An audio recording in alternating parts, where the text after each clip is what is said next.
Assalamualaikum warahmatullahi wabarakatuh. Perkenalkan, nama saya Dinda SF dengan nomor BP 18108525, merupakan mahasiswa Universitas Andalas jurusan Hubungan Internasional.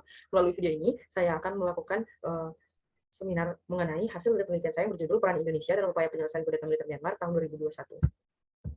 Pertama, yaitu latar belakang. Myanmar mendapatkan perhatian dunia internasional akibat dari kudeta militer yang terjadi di negaranya. Hal tersebut dibahas oleh Indonesia dalam pertemuan bilateral Indonesia-Malaysia, di mana peran aktif Indonesia ini tidak hanya terjadi pada saat ini saja, melainkan juga pernah terjadi ketika permasalahan Filipina dan juga Thailand Kamboja sebelumnya. Dan bahkan Indonesia dijuluki sebagai primus inter pares. Indonesia sendiri memiliki hubungan khusus dengan Myanmar, di mana Indonesia memiliki rekam jejak yang baik, dan Indonesia merupakan satu-satunya yang boleh memasuki Myanmar pada saat itu dalam upaya penyelesaian permasalahan yang ada di Rohingya. Kudeta militer yang terjadi di Myanmar merupakan hasil dari rasa tidak terima junta militer akibat presiden terpilih Aung San Suu Kyi. Hal itu mengakibatkan banyaknya demonstrasi dan juga banyaknya korban jiwa yang terjadi. Namun kudeta tersebut justru mendapatkan respon yang sangat berbeda dari negara-negara anggota ASEAN, di mana Indonesia sebagai salah satu negara yang memilih untuk tidak berdiam diri atas apa yang terjadi. Indonesia justru menginisiasi ASEAN Leader Meeting untuk membahas permasalahan tersebut serta menjadi satu-satunya negara yang melakukan shuttle diplomasi. Pertemuan ASEAN Leader Meeting pada akhirnya terjadi pada tanggal 24 April 2021 dan dihadiri oleh 6 pemimpin ASEAN dan 3 menteri luar negeri, serta juga mendatangkan Jenderal Min Aung Hlaing yang merupakan pemimpin yang melakukan kudeta terhadap presiden terpilih. Pertemuan tersebut menghasilkan 5 poin konsensus yang bertujuan untuk menekankan junta militer agar tidak menyakiti masyarakat sipil di Myanmar. Kejahatan kemanusiaan yang dilakukan oleh junta serta respon berbeda dari anggota ASEAN menjadikan Indonesia yang sebagai primus inter pares di kawasan menjadi satu-satunya negara dan satu-satunya negara pertama yang menginisiasi ASEAN Leader Meeting. ASEAN Leader Meeting kemudian berhasil dilaksanakan dan menghasilkan 5 poin konsensus yang bertujuan untuk menghentikan dan menekan junta agar tidak menyakiti masyarakat sipil. Keberhasilan tersebut menjadikan Indonesia sebagai negara yang berperan dalam upaya penyelesaian permasalahan kudeta pada tahun 2021. Dari rumusan masalah tersebut, timbullah pertanyaan penelitian bagaimana peran Indonesia dalam upaya penyelesaian kudeta Myanmar tahun 2021. Tujuan penelitian ini agar mengetahui bagaimana peran Indonesia. Manfaat penelitian. Dalam penelitian ini dapat menjadi media pengaplikasian ilmu dan pembelajaran yang telah dipelajari di program studi hubungan internasional, serta menjadi rujukan untuk penelitian selanjutnya. Penelitian ini juga dapat dijadikan sebagai bahan bacaan bagi peminat program studi HI dan memberikan manfaat bagi penulis atas pengetahuan dalam menyikapi isu-isu internasional. Dalam penelitian ini, peneliti menggunakan kerangka konseptual National Role Conception yang dikemukakan oleh Kalevi Jacohosti atau Kaji Hosti. Kaji Hosti di sini menyatakan bahwa peranan nasional memiliki 17 jenis variasi. Dalam penelitian ini, peneliti menemukan bahwa regional protector dan mediator integrator merupakan peran Indonesia dalam upaya penyelesaian kudeta militer Myanmar tahun 2021. Metode penelitian yang peneliti lakukan adalah dengan menggunakan pendekatan kualitatif dan jenis penelitian deskriptif. Untuk batasan penelitian sendiri yaitu dari Februari 2001 hingga Maret 2022. Unit analisisnya yaitu peran Indonesia, sedangkan unit eksplorasinya itu upaya penyelesaian kudeta militer di Myanmar pada tahun 2001 yang dilakukan oleh Indonesia. Kemudian tingkat analisisnya adalah negara bangsa. Teknik pengumpulan data, peneliti di sini melakukan teknik pengumpulan data melalui library research atau sumber data sekunder. Kemudian teknik analisis datanya adalah menggunakan data condensation, data display, drawing, and verifying conclusion. Pada bab 2, peneliti menjelaskan mengenai kudeta militer Myanmar. Kudeta militer Myanmar ternyata tidak hanya terjadi pada tahun 2021 saja, melainkan kudeta militer juga pernah terjadi. Kali pertama di Myanmar itu pada tahun 1962. Kudeta militer 1962 dilakukan atau diketuai oleh Jenderal Min terhadap penurunan Perdana Menteri UNU. Sejak saat kudeta pertama itulah militer selalu memegang pemerintahan di Myanmar. Namun kepercayaan rakyat terhadap militer yang memegang pemerintahan justru terkikis seiring berjalannya waktu. Maka dari itu terjadi beberapa pemberontakan besar diantaranya yaitu pemberontakan 88 dan revolusi Saffron yang dilakukan oleh para biksu. Pemberontakan 88 membunuh atau setidaknya memakan korban jiwa sekitar 3.000 rakyat yang tercatat. Penyelesaian dalam permasalahan ini dilakukan dengan cara pemimpin pada saat itu mendeklarasikan state law order restoration council sebagai penyelesaian masalah, di mana kemudian yang kedua yaitu revolusi Saffron yang dilakukan oleh para biksu pada tahun 2007. Ketika itu biksu turun ke jalan untuk menolak pemerintahan yang waktu itu menaikkan harga bahan pangan awalnya.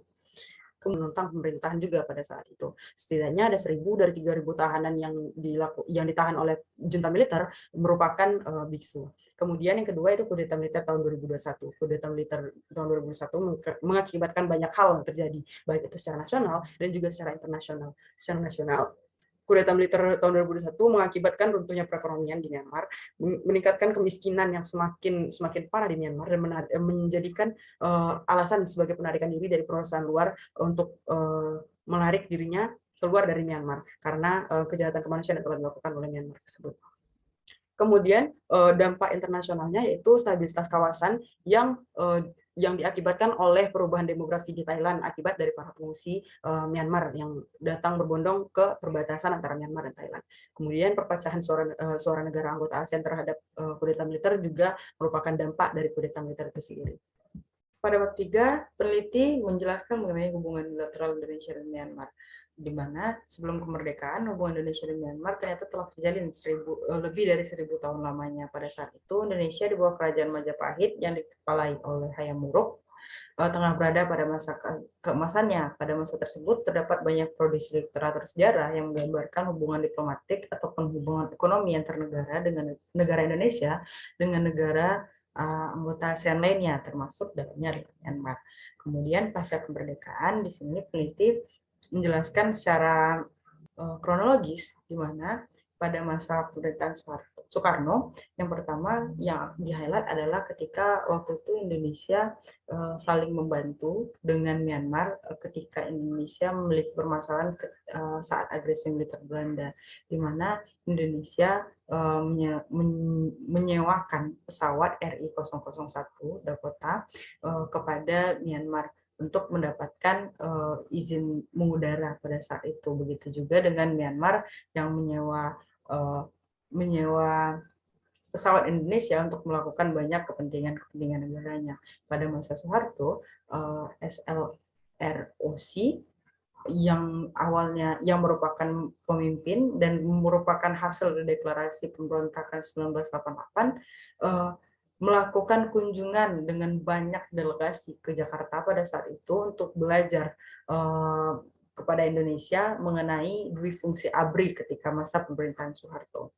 Pada awal peralihan reformasi, pada saat awal peralihan reformasi yang terjadi di Indonesia memang tidak terlalu banyak hubungan yang dilakukan oleh Indonesia dan Myanmar, namun dalam hal tersebut Indonesia dan Myanmar tetap kerap melakukan kunjungan persahabatan.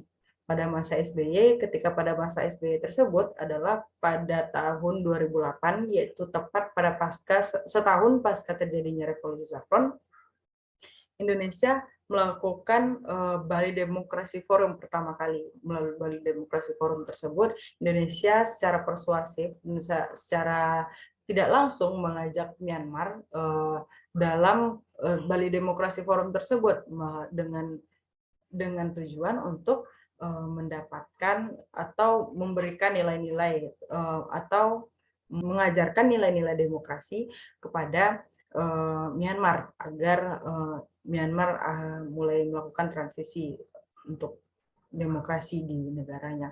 Kemudian pada masa pemerintahan Jokowi sangat terlihat sekali ketika pada saat itu Indonesia merupakan satu-satunya negara yang dapat mengunjungi Myanmar terkait permasalahan yang ada di Rohingya pada saat itu.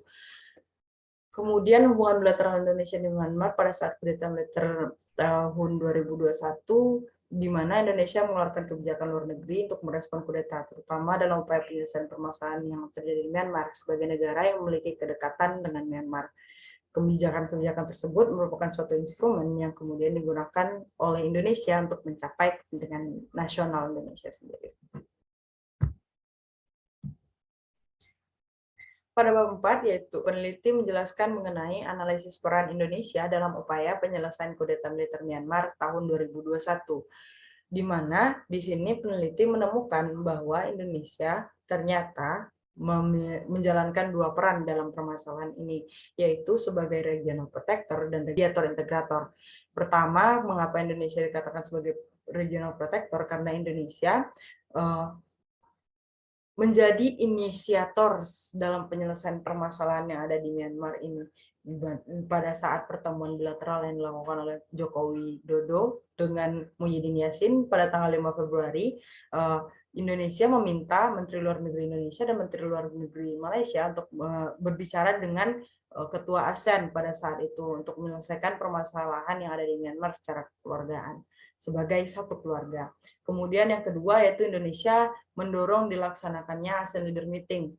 Mendorong dilaksanakannya ASEAN Leader Meeting ini adalah Joko Widodo, di mana dalam pernyataan presidennya ketika tanggal 19 Maret, ia menyatakan bahwa ia akan mengkomunikasikan hal tersebut dengan Muhyiddin Yassin, dan pada akhirnya hal tersebut terlaksana pada tanggal 24 April 2021, dan dalam ASEAN Leader Meeting terdapat 5 poin konsensus yang dihasilkan. Dari 5 poin konsensus tersebut, 4 dari 5 adalah serapan dari 3 poin yang dikeluarkan oleh Joko Widodo dalam ASEAN Leader Meeting tersebut, yang menandakan bahwasannya Indonesia atau peran Indonesia yang disampaikan oleh Indonesia dalam permasalahan tersebut dipertimbangkan oleh negara-negara yang ada di ASEAN.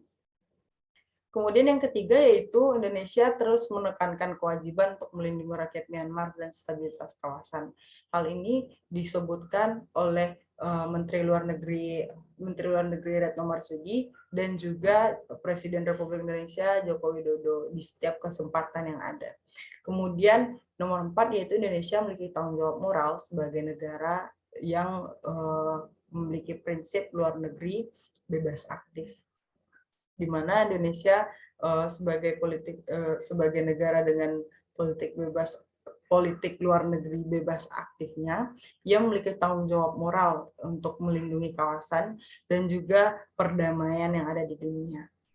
Kemudian Indonesia sebagai mediator integrator, kenapa pada akhirnya penelitian mengklasifikasikan Indonesia sebagai mediator integrator? Karena Indonesia telah melakukan komunikasi ke berbagai pihak yang ada di Myanmar, mulai dari CRPH yang merupakan pihak yang dikudeta oleh junta militer Myanmar dan juga pihak militer Myanmar itu sendiri. Kemudian yang kedua yaitu Indonesia juga berperan sebagai integrator dalam menyatukan perbedaan pemahaman negara-negara anggota ASEAN.